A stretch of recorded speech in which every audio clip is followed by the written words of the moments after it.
ప్రియులారా, ప్రార్థన చేసుకుందాం. పరిశుద్ధుడా, మీకే స్తుతులు స్తోత్రాలు చెల్లిస్తూ ఉన్నాం. ఈ ప్రాతకాల ఆరాధనలో తండ్రి, మీ సన్నిధి నిత్యము మాతో ఉంచండి. ఆరాధన అంతటలో మహిమ ఘనత ప్రభావాలు మీకు ఆరోపిస్తూ యేసు ప్రభు వారి పరిశుద్ధ నామమున వేడుకొనుచున్నాము తండ్రి. ఆమేన్.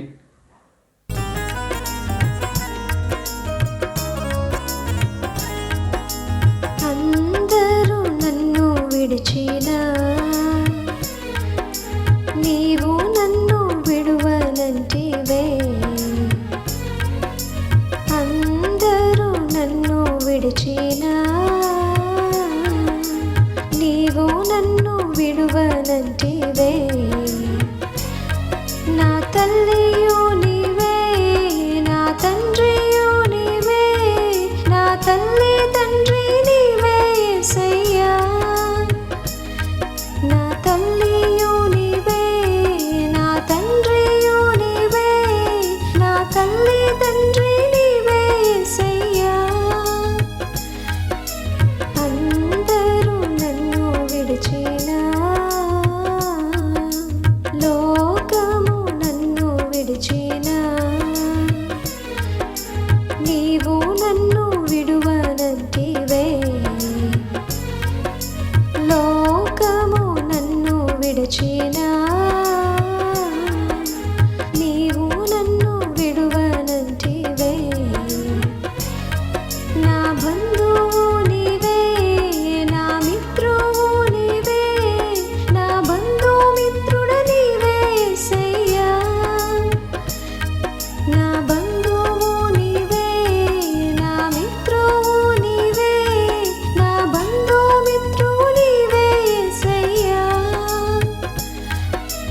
అందరూ నన్ను విడిచినా, వ్యాధులు నన్ను చుట్టినా, బాధలు నన్ను ముట్టినా, వ్యాధులు నన్ను చుట్టినా, బాధలు నన్ను ముట్టినా. నా కొండయు నీవే, నా కోటయు నీవే, నా కొండ కోట నీవే యేసయ్యా. నా కొండయు నీవే, నా కోటయు నీవే, నా కొండ కోట నీవే యేసయ్యా. అందరూ నన్ను విడిచినా, నేను నిన్ను నమ్ముకొంటిని, నీవు నన్ను విడువనంటివే. నేను నిన్ను నమ్ముకొంటిని, నీవు నన్ను విడువనంటివే. నా తోడుయు నీవే, నా నీడయు నీవే, నా తోడు నీడ నీవే యేసయ్యా. నా తోడుయు నీవే, నా నీడయు నీవే, నా తోడు నీడ నీవే యేసయ్యా. అందరూ నన్ను విడిచినా, నీవు నన్ను విడువనంటివే. అందరూ నన్ను విడిచినా.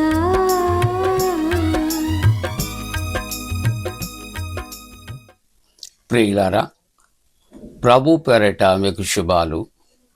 జన్మదినాలు, వివాహ దినాలు జరుపుకుంటున్న కుటుంబాలకు యేసుక్రీస్తు ప్రభు పరిశుద్ధ నామమున పండు prince and sisters YouTube channel ద్వారా శుభాలు తెలియజేస్తున్నా. మీ కొరకు ప్రార్థన చేస్తూ ఉన్నా. మంచిదండి, మీరంతా క్షేమంగా ఉన్నారా? దేవునికి వందనాలు చెల్లిందా. ఈ ప్రాతకాల ఆరాధన కొరకు ఏర్పాటు చేయబడిన పరిశుద్ధ లేఖనాన్ని కలిసి చదువుకుందాం. అందరము కూడా పరిశుద్ధ గ్రంథాలు తెరచి పేతురు రాసిన 2వ పత్రిక 2వ అధ్యాయము 9వ వచనాన్ని కలిసి చదువుకుందాం. 9వ వచనం. భక్తులను శోధనలో నుండి తప్పించుటకును, దుర్నీతి పరులను, ముఖ్యముగా మలినమైనటువంటి దురాశ కలిగి శరీరానుసారముగా నడుచుకొనొచ్చు, ప్రభుత్వమును నిరాకరించుచు శిక్షలో ఉంచబడిన వారిని తీర్పు దినము వరకు కావుల్లో ఉంచుటకును ప్రభువు సమర్థుడు. ప్రియమైన దేవుని యొక్క కుటుంబీకులారా, ఈ ప్రాతకాల ఆరాధనలో వాక్యాంశము మనము ధ్యానించుచున్నటువంటి రీతిలో భక్తులను శోధనల నుండి తప్పించు దేవుడు. ప్రియులారా, శోధన అది ఏ విధంగా కలుగుతుందో విశ్వాసికి తెలియదు. ఎవరి వలన కలుగుతుందో తెలియదు. ఏ విధంగా కలుగుతుందో తెలియదు. శోధన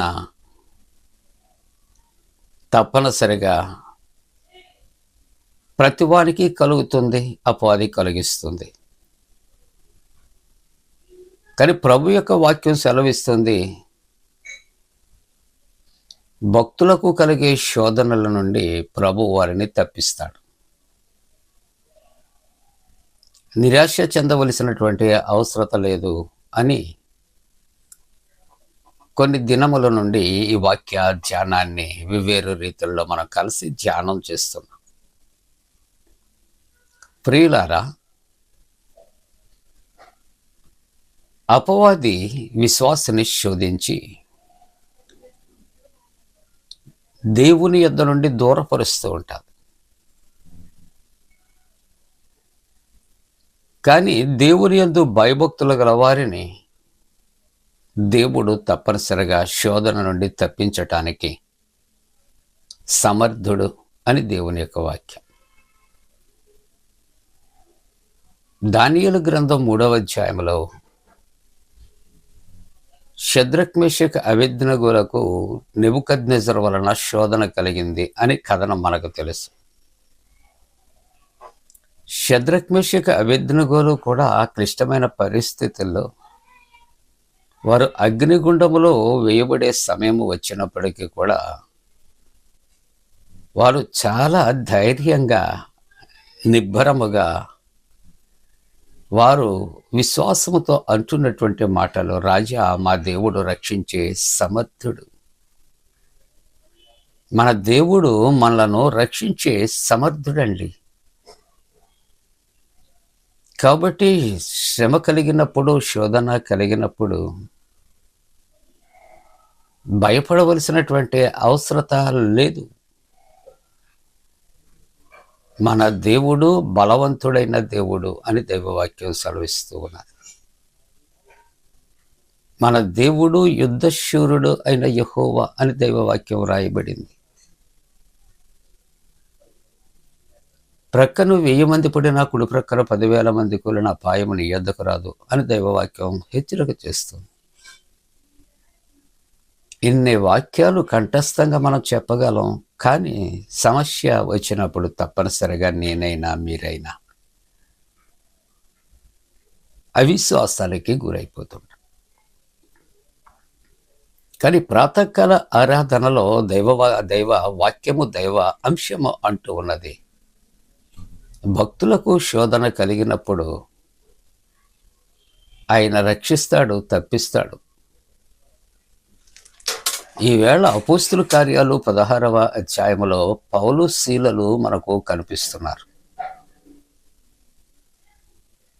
ఈ 16వ అధ్యాయములో మనం చదువుతూ ఉన్నప్పుడు దేవుని యొక్క వాక్యములో మనము చూస్తూ ఉంటుండగా ఇక్కడ వారు బోధిస్తూ ఉంటుండగా లూదియా తన యొక్క హృదయం తెరవబడింది, ప్రభువుని అంగీకరించింది, బాప్తిస్మం పొందింది. దైవభక్తి కలిగిన దానిని మీరు అనుకుంటే నా ఇంటికి రండి, ఆతిథ్యం స్వీకరించండి అని ఆహ్వానిస్తుంది. ఆ తదుపరి మనము దైవవాక్యాన్ని ఆలోచన చేస్తూ ఉన్నప్పుడు 16వ వచనములో వారు ప్రార్థనా స్థలానికి వెళ్ళుచూ ఉంటుండగా పుతోను అను దయ్యము పట్టినటువంటి ఇక్కడ ఒక వ్యక్తి అట సోది చెప్పుట చేత తన యజమానుడికి చాలా లాభం వస్తుంది.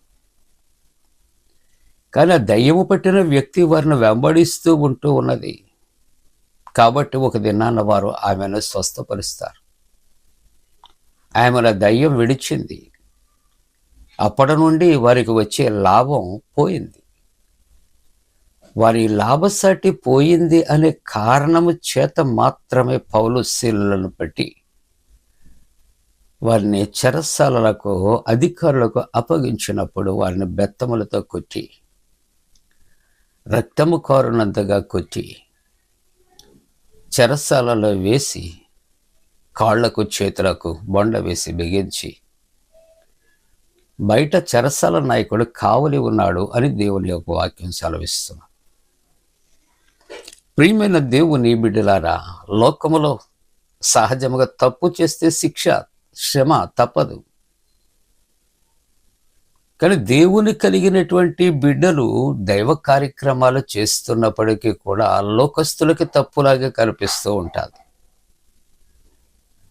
వారు మంచి చేస్తున్నా, మంచి మాట్లాడుతున్నా, మంచి చెబుతున్నా వారికి కష్టంగానే కనిపిస్తుంది. కాబట్టి వారు ఏం చేస్తారంటే శ్రమలకు అప్పగిస్తూ ఉంటారు. మనం చూస్తూ ఉంటాం.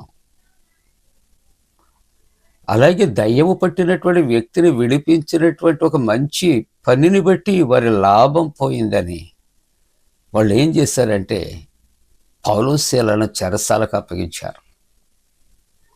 కానీ వారు ప్రకటిస్తున్న దేవుడు నమ్మదగిన దేవుడు. యెహోవా నీవు ఎంతైనా నమ్మదగిన దేవుడు. ఈవేళ వాక్య ధ్యానములు మనం చూస్తూ ఉంటున్నప్పుడు తన భక్తులకు కలిగే శోధన నుండి తప్పించడానికి సమర్థుడు.